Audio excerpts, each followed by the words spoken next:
¿Qué tal? ¿Cómo están? Para mí es un gusto participar en esta 11ª Feria del Libro Zona Huancayo. Feliz con este diálogo que sostendremos con Mario Vargas Llosa, que hemos querido titular Literatura en los Andes. Quiero agradecer la invitación, por supuesto, este enorme esfuerzo que significa la realización todos los años de la Feria del Libro de Huancayo, que además se está realizando a pesar de las enormes dificultades que estamos viviendo. Ujú. Mario, muchas gracias por acceder a esta conversación. Es un placer siempre podernos ver.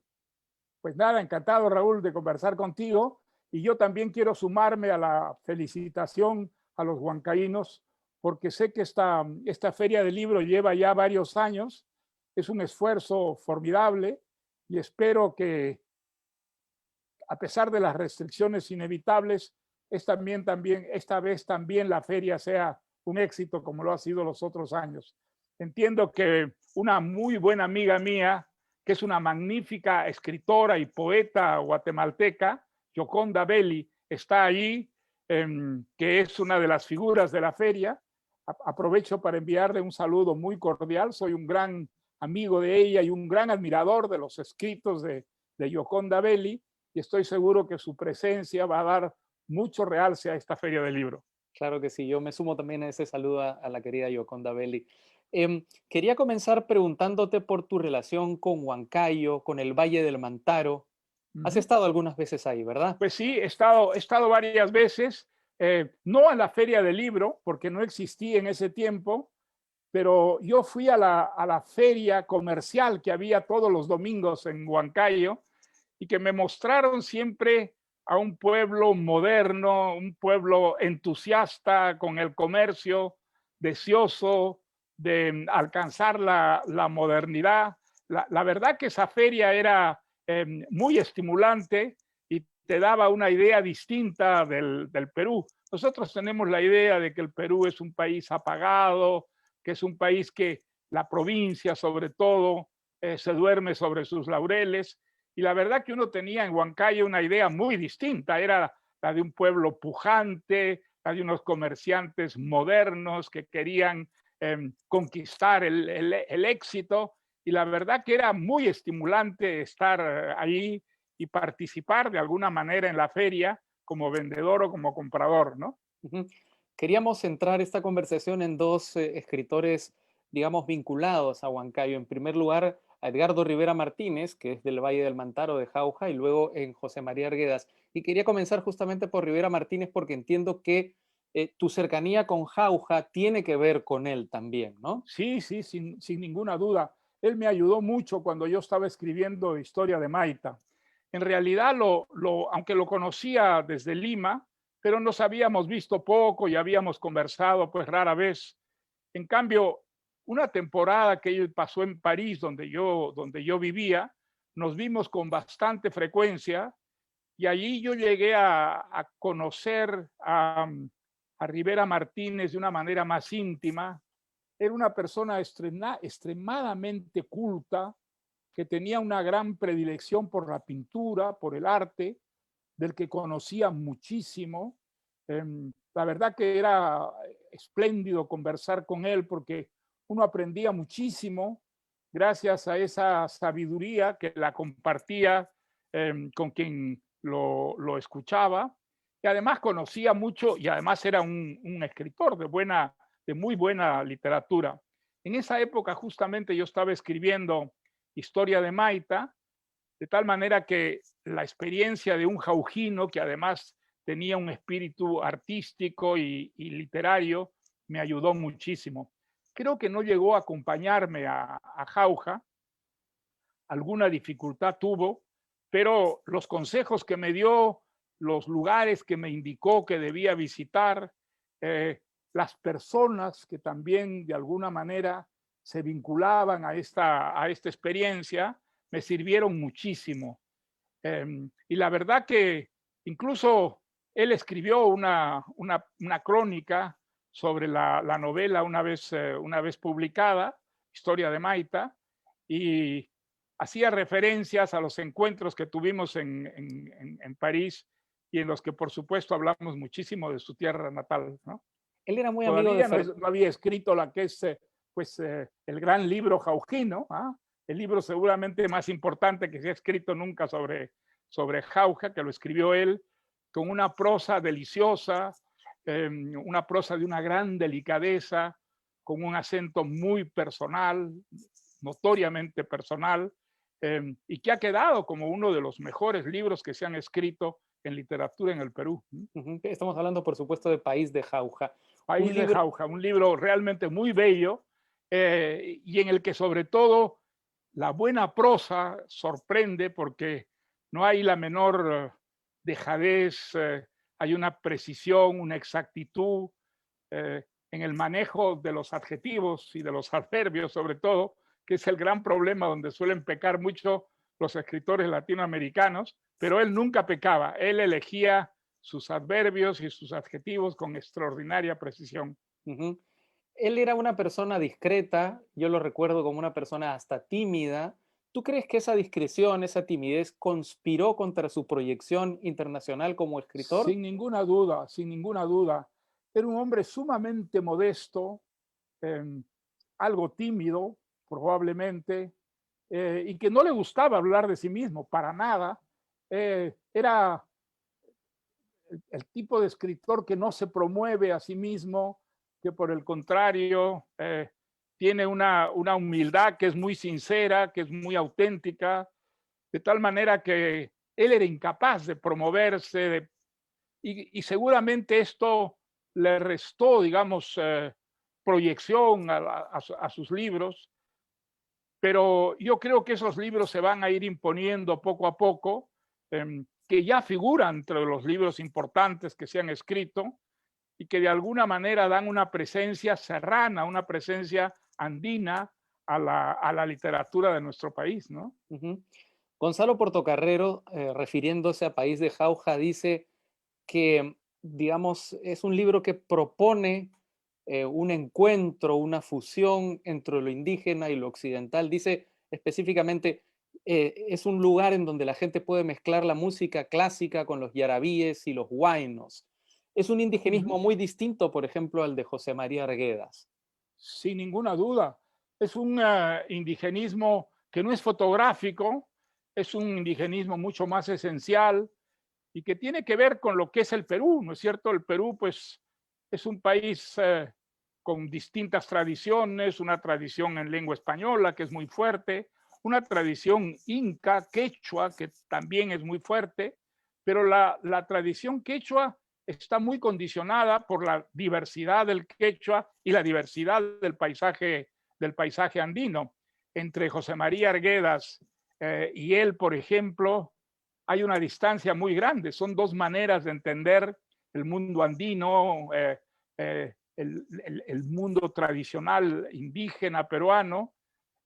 Y yo creo que, digamos, Arguedas no rechazaría esta otra versión del indigenismo andino, sino que al contrario, se sentiría muy favorecido por esta diversidad, ¿no? Eh, de tonos, de contenidos, de formas, que tiene que ver con el indigenismo eh, del propio Arguedas, y ese indigenismo mucho más, diríamos, moderno también, que es eh, el, de, eh, Rivera Martínez. el de Rivera Martínez, ¿ah? Sin Ujú. ninguna duda. ¿Tú crees que el indigenismo es uno de esos terrenos en los que la política, la sociología, por lo menos en el caso peruano, contaminó de mala manera la literatura? Bueno, de mala manera no lo sé, pero digamos, hubo un indigenismo que era intolerable en el caso peruano, era un indigenismo de pura propaganda, eh, que era muy superficial y que se fijaba sobre todo en las formas, en el color, eh, y que servía como de pretexto a muchos autores para abandonar lo específicamente literario, que es el cuidado de las formas, el cuidado de la lengua.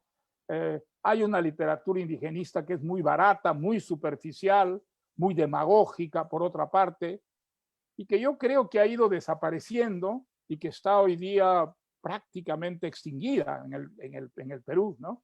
Pero en Ujú. los años 20, 30, ese indigenismo prosperó y creó una rivalidad muy fuerte entre quienes tenían una conciencia de lo que debía ser la literatura y lo que les parecía una caricatura literaria, ¿no? En el caso peruano tuvo que ver con el conflicto con la generación del 900, los García Sin Calderón, ninguna duda, sin su ninguna abuelo, duda. La ¿verdad? generación del 900, exactamente. Sí, sí. Es decir, era un problema no solamente de visiones del Perú, sino de ubicaciones dentro del estrato social de nuestro país, ¿no? Exactamente, exactamente. Ahora, había pues excepciones, digamos. Había, digamos, esa literatura eh, que quería ser revolucionaria y en realidad era muy reaccionaria porque mantenía una tradición que había que innovar, que había que modernizar, que había que poner al día. Eh, y la verdad es que estos escritores indigenistas, contra los que mi generación pues salió al frente siempre, no respetaban para nada. Pero hay otro indigenismo, el indigenismo de Arguedas, por ejemplo, que es un indigenismo profundamente literario. El de Rivera Martínez es un indigenismo muy moderno, es un indigenismo que respeta las formas y que tiene que ver con la creación de un lenguaje propio, un lenguaje que, aunque es un lenguaje de lengua española, de alguna manera se nutre, se alimenta de la gran tradición indígena que está tan profundamente vinculada al paisaje peruano andino, ¿no? Ujú. Creo Eh, que en el caso de Arguedas esto es clarísimo y en el caso de Rivera Martínez también, aunque ambos no coincidan para nada, ¿no? sí, yo para esta conversación he leído La Utopía Arcaica, José María Arguedas y las ficciones del indigenismo, donde desarrollas justamente una teoría personal, una mirada personal sobre Arguedas y sobre todo el fenómeno indigenista en nuestro país, y haces referencia a la polémica que sostuvieron José María Arguedas con Julio Cortázar, donde Ujú. Cortázar dice una cosa que, pudo resultar muy dura en su momento, ¿no? Que él decía que, para responderle a Arguedas, que quienes mejor entendían sus países eran quienes habían descrito sus países desde fuera, como García Ujú. Márquez o como tú mismo. A los años pasados, ¿qué te parece esta afirmación de Cortázar? Pues yo creo que José María Arguedas se equivocó totalmente en esta polémica. Yo creo que sostuvo cosas que eran indefendibles, como que un escritor tenía que vivir en su propio país para escribir de una manera auténtica. Pues no era verdad, simplemente Arguedas, eh, eh, Cortázar vivió en París más de 30 años y escribió profundamente algo que es un testimonio, yo creo que clarísimo, evidente, genuino, auténtico, de lo que es el ser argentino, la manera de ser argentina. Eh, Arguedas pasaba un momento muy malo en el momento de esta polémica. Se había aferrado mucho a unas ideas que yo no creo lo representaban literariamente, porque literariamente en libros como los primeros cuentos que escribió Agua, por ejemplo, o eh, la primera novela que él escribe, que es una novela maravillosa, ¿no? Jaguar Eh, Fiesta, ¿no? sí, Jaguar Fiesta es una corrida de toros.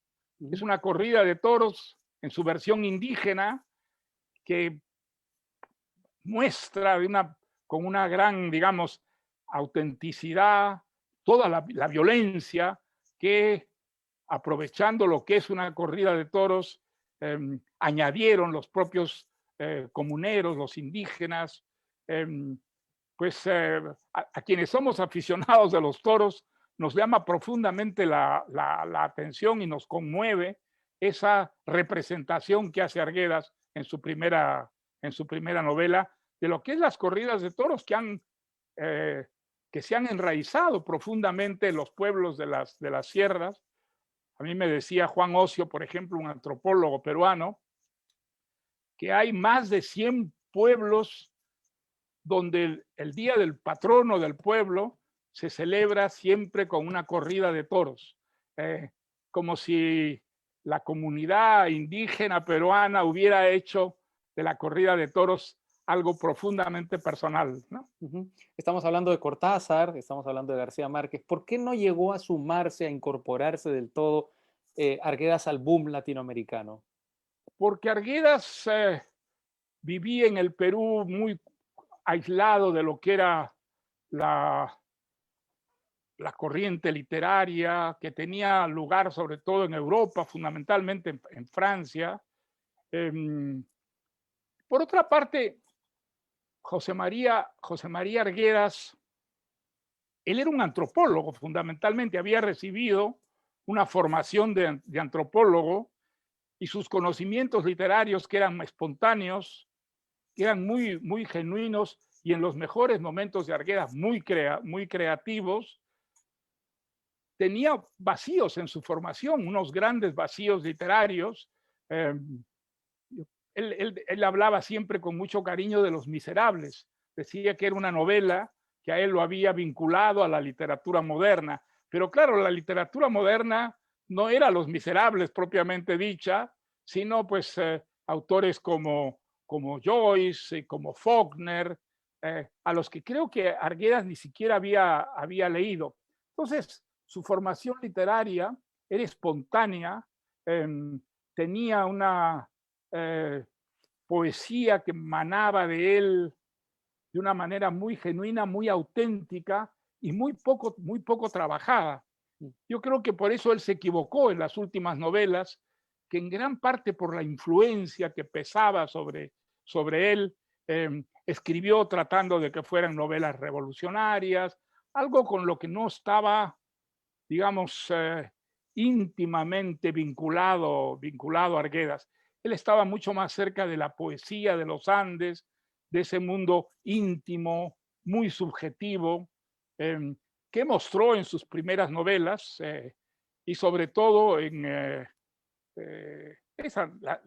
la novela que es la obra maestra Los ríos de profundos. Arguedas. Sí, yo creo que esa es la obra maestra de José María Arguedas, en la que él vuelca íntimamente algo que expresaba profundamente la manera de ser del pueblo andino. Eh, y aunque, digamos, el pueblo andino pues ha seguido evolucionando y ya no esté tan representado como estaba en estas obras, pero que sin ninguna duda es una obra maestra, ¿no? Me llama mucho la atención lo que dices sobre la mirada que tenía de Los Miserables Arguedas, porque de hecho se supone que Los Miserables es la última novela clásica de la historia, Sí, mientras sí. que Madame Bovary es la primera novela moderna, aunque Los Miserables es posterior a Madame Bovary. Él siempre hablaba de Los Miserables como una experiencia que había sido definitiva como lector, que de alguna manera lo había vinculado a la literatura moderna. Tenía una genuina admiración por los Miserables, que lo había conmovido muchísimo y que lo había puesto en contacto con la literatura. Hasta entonces él tenía una formación que era fundamentalmente antropológica, etnológica, había estudiado con enorme, digamos, rigor, por supuesto, el mundo andino, y ahí están las publicaciones que hizo al respecto. Creo que, digamos, en esos primeros cuentos, en esas primeras novelas que escribe, es donde mejor expresa, con mayor autenticidad, me parece, su vinculación con el mundo andino. Ujú. Luego, pues, no te olvides que José María era el escritor que hablaba quechua. Los escritores indigenistas, muchos de ellos no hablaban una palabra de quechua, entonces había una presión tremenda sobre José María Arguedas para que escribiera la gran novela revolucionaria del Perú. Y entonces él trató de escribir esa novela y yo creo que se equivocó profundamente porque eso no era él. Eso, digamos, hay escritores y escritores y José María no era un escritor, digamos, revolucionario, entre comillas, con un compromiso social muy importante. Era mucho más poético, era mucho más sensible a los atractivos del mundo haitiano, el paisaje, las canciones, la música. Hay una sensibilidad que expresa Arguedas en aquellos cuentos o relatos o novelas cortas en los que se deja ir, se abandona a los encantos, al hechizo del paisaje. Yo creo que son los grandes momentos literarios de José María Arguedas. La tesis central de la utopía arcaica es, más o menos, trato de resumirla, que Arguedas fue un extraordinario escritor que pudo ser incluso mejor si en lugar de ser ganado por la intención de reproducir el mundo, se hubiera abocado de manera más consciente a crear el suyo propio, ¿verdad? Sin ninguna duda, yo creo que fue así y que habla bien de Arguedas, porque digamos, él lo que quería, sobre todo en sus últimos libros, que para mí son los peores que escribió, responder, digamos, a esa presión que existía sobre él, que era muy fuerte. Eh, y fue algo traumático para él en los últimos años de su vida, que son los años en los que tuvo la polémica con Cortázar y que lo llevó a sostener tesis pues, que no eran compatibles con la realidad, como por ejemplo que un escritor tiene que vivir en su país y quiere expresarlo de una manera más genuina, pues estas son tonterías que están completamente descartadas en la realidad. Pero hay que comprender la situación dificilísima que vivía Arguedas en esos momentos y sobre todo que tenía la sensación de no conectar con una literatura que se estaba haciendo y que era una literatura que estaba muy alejada de él, que él realmente no sentía cercana. Es un periodo muy difícil que pasó. Yo no sé si lo conociste tú a José María, No era un hay hombre tema. extraordinariamente sensible, era extraordinariamente sensible, era una persona, me acuerdo la primera vez que yo lo entrevisté, que era para una sección en El Comercio que me encargó Abelardo Kendo. La entrevista con Arguedas fue una verdadera pesadilla porque me pidió que se la leyera, que se la enviara, hizo correcciones, seguía haciendo correcciones después de devolverme ya los originales por teléfono. Y entonces era presa de una inseguridad enorme, gigantesca. Yo creo que nunca trabajé tanto una entrevista como esa entrevista con José María. ¿Sí? Y Em, después fuimos muy amigos, fuimos muy amigos en la época en la que él había abandonado a su primera mujer para juntarse con una señora chilena. La verdad que los amigos de Arguedas pues no tomaban esto con escándalo, ni muchísimo menos, sino con naturalidad, pero sin embargo, él tenía como mala conciencia y tenía la impresión de que los amigos no lo aprobaban, no lo apoyaban, que al contrario, que lo criticaban, y eso lo atormentaba tremendamente, porque era un hombre sumamente sensible, delicado. Yo me acuerdo, nos vimos, es una época en la que nos vimos con mucha frecuencia, y yo trataba de levantarle el ánimo y sobre todo mostrarle que no era verdad lo que él creía, que no, sus amigos ni de ninguna manera lo rechazaban y hacían un gran esfuerzo de comprensión, pero sin embargo, él tenía la sensación que era como la de una mala conciencia respecto a lo que había ocurrido. Eso lo hizo sufrir muchísimo y desde luego Cortázar no podía saber esto porque en esos momentos es cuando tuvo esta polémica en la que pues yo creo que eh, sostuvo Arguedas muchas ideas equivocadas. Era una persona muy sensible, yo creo que era parte de su ADN ser Muy sensible, sensible. pero además tuvo que ver esa profunda sensibilidad con sus orígenes, ¿no? Con esta vida, con esta Sí, infancia sí, que él claro. tuvo tan Él tuvo maltratado por una su vida muy madrastra, ¿no? irregular, ¿no es cierto? Porque era hijo de un abogado, pero sin embargo fue criado entre los peones de una casa, como si fuera un indiecito más, ¿no es cierto? Entonces, él aprendió el quechua antes que el español. Y entonces, claro, eso lo marcó profundamente. Él aprendió a descubrir el paisaje andino a través de la lengua quechua, una lengua que él dominaba y en la que conocía todos los secretos.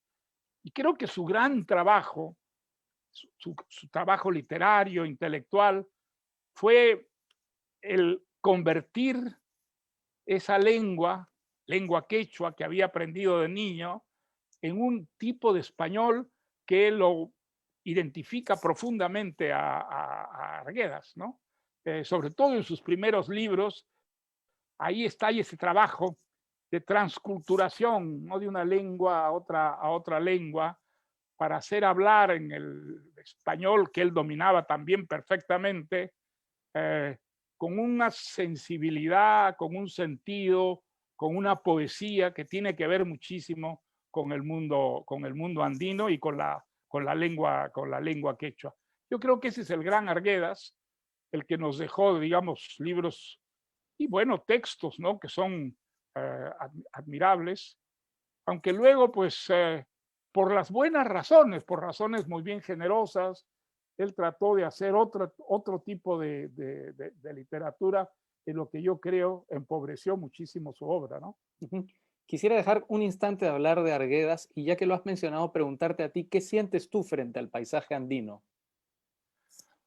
Bueno, tú sabes que yo soy serrano, yo nací en la sierra, que es Arequipa, dicen que, al norte de la Plaza de Armas ya comienza la sierra y al sur comienza la costa. Yo nací al norte de la Plaza de Armas, o sea que, eh, pero claro, ese paisaje pues yo no lo he vivido, yo he vivido más bien el paisaje de la costa, los grandes arenales de la costa, en un momento en que la presencia del paisaje te marca muchísimo.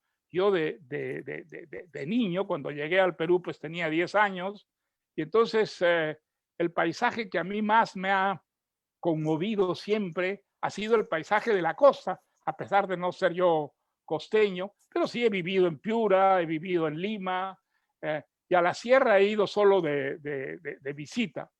Ahora, seguramente eh, la gran identidad que yo tengo con Arequipa por razones de tipo familiar, porque mi familia, aunque viajó a Bolivia, se llevó consigo en Arequipa, como hacen muchas familias arequipeñas, y yo crecí en un mundo en el que solo se hablaba de Arequipa, no se hablaba nunca de Lima, mucho menos del norte.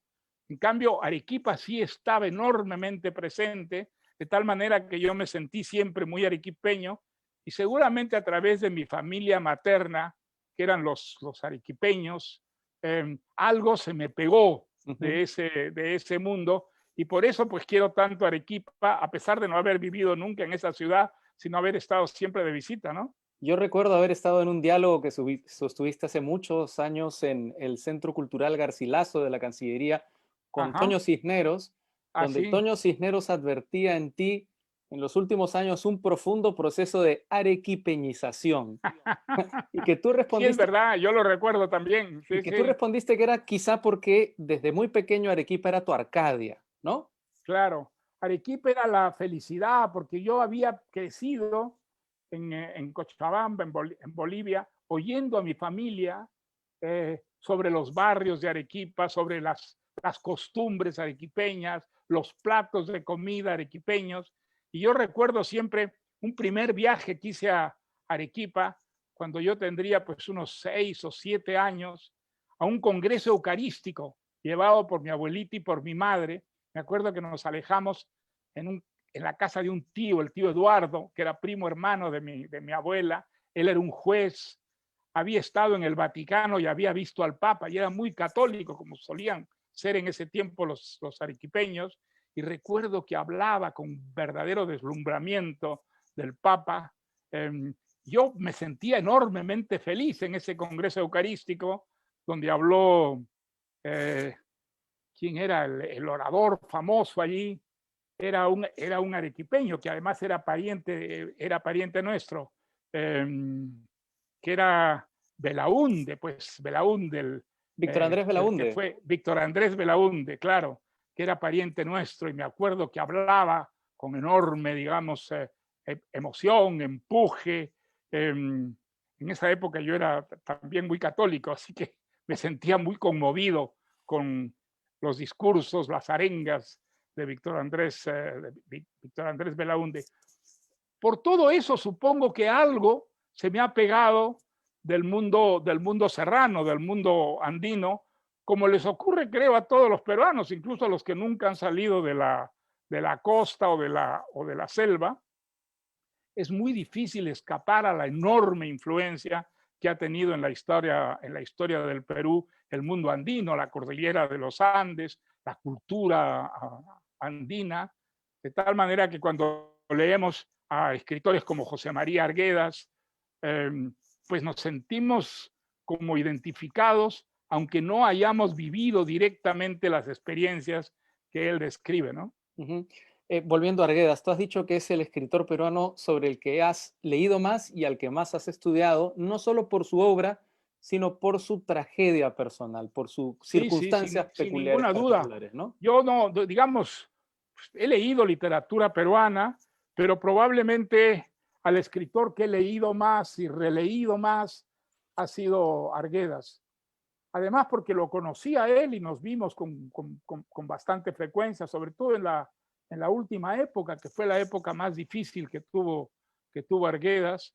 Era un hombre fundamentalmente bueno, era un hombre generoso, era un hombre muy sencillo, era un hombre sin vanidades, eh, y que amaba profundamente la literatura, pero no solo la literatura, amaba la historia, amaba su profesión, la antropología, había escrito sobre ella con enorme, digamos, cuidado, con gran puntualidad.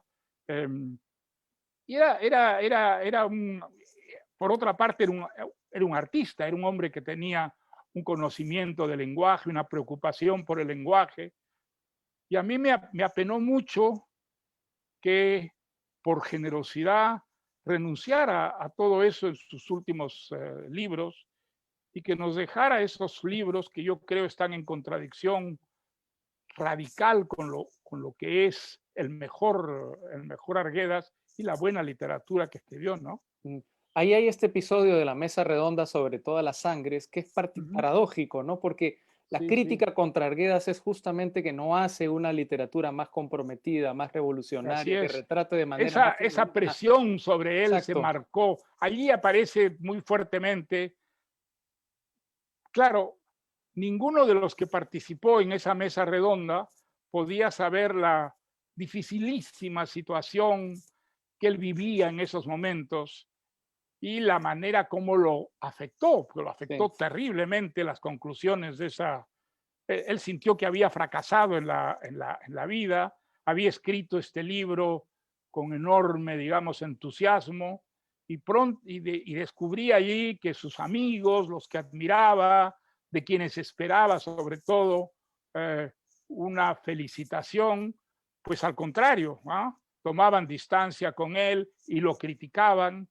Fue verdaderamente atroz, precisamente porque se trataba de un hombre sumamente sensible que se sintió, digamos, en la cuerda floja, y yo creo que esa sensación seguramente contribuyó de alguna Mm. manera a lo que fue su suicidio, ¿no? Curiosamente, estas críticas que un lector de la literatura o una persona enterada sobre literatura debió pasar por encima, a Arguedas lo afectan. Es decir, en esa Sí, mesa claro, redonda lo afectaron muchísimo, queda sí, claro que porque Arguedas era estaba de una acuerdo con persona ellos. sumamente sensible, era una persona sumamente sensible en las relaciones personales, a él lo hería profundamente la distancia que tomaba, que él creía que tomaban sus amigos, porque la verdad es que Ya. ninguno de sus amigos, las personas que él admiraba, cuya opinión, digamos, valía para él, ninguno tomaba distancia con él, y mucho menos por razones personales. Al contrario, procuraban mostrarle, digamos, mucho afecto, mucha simpatía, pero sin embargo él era hipersensible y veía, digamos, en estas actitudes muchas veces una distancia que realmente no existía. Eh, me daba mucha pena porque, digamos, era como una flor, ¿no es cierto? Todo lo afectaba, lo hería, sufría terriblemente porque él creía en la amistad. Y entonces, todo eso creo que lo fue empujando hacia el suicidio, ¿no? Ujú. ¿Tú Claro, recuerdas? los amigos no eran responsables para nada. Yo creo que la actitud de ninguno de los amigos íntimos a los que él, digamos, respetaba y quería, como Cislo, eh, como Cueto, por ejemplo, que tenía una gran admiración con Cueto, o bueno, digamos, eran amigos muy próximos a él y ninguno de ellos lo juzgaba y mucho menos se distanciaba de él, pero él tenía esa sensación, ¿no? Mm. Él tenía esa sensación y creo que eso lo hacía sufrir terriblemente, ¿no? ¿Tú recuerdas dónde estabas? ¿Cómo te enteraste de su suicidio?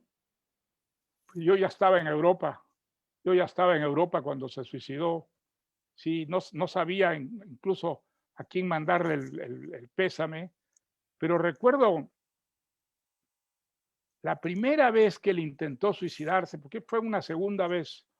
Yo me acuerdo que fuimos a verlo con Abelardo Kendo al Hospital Obrero, estaba en un cuarto del Hospital Obrero y estaba de buen ánimo, estaba recuperándose. eh, yo me acuerdo haber salido de allí hablando con Abelardo y me acuerdo que dijimos, es falso eso que nos muestra, ese optimismo, esa serenidad, no es verdad, hay por debajo algo que está todavía, hay una herida allí que no se ha acabado de cerrar y efectivamente, pues bueno, no tiempo después esa herida se abrió de nuevo, ¿no? Ujú. Un escritor que nos dejó, como has dicho, Yaguar Fiesta, Los ríos profundos, cuentos como La agonía de Sí, sí, Rasuñiti o El sin sueño ninguna del duda, Congo. son cuentos preciosos y sobre todo Los ríos profundos es una gran novela.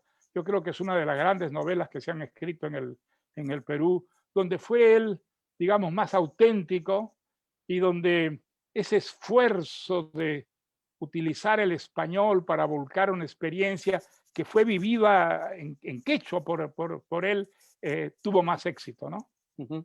Mario, muchísimas gracias por esta Pues conversación. nada, Raúl, encantado, encantado de hablar contigo como siempre. Como Y ojalá siempre, a los amigos huancaínos, que son auténticos serranos, pues les haya llegado también este diálogo y se sientan orgullosos de esos buenos escritores que ha dado la sierra en el Perú. claro que sí. Muchas gracias nuevamente y muchas gracias a todo el público de la Feliz, la feria del libro Zona Huancayo, por habernos acompañado. Un gran abrazo.